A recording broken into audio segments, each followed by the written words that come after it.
Hello guys! Ganito yung mas magandang pagluluto ng hotdog. Pinapakuluan muna namin yan sa konting-konting tubig para ma-sure na lutong-luto yung hotdog. Yan. Konting-konting tubig na yan, papakuluan mo.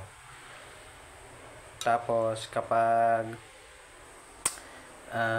naiga na yung tubig or pag napansin mo na parang luto na siya, tsaka nyo pirituhin guys. Okay?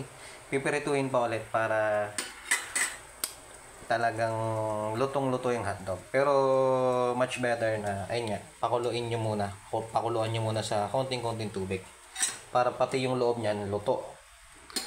So, yun lang guys. Thank you for watching. Bye-bye.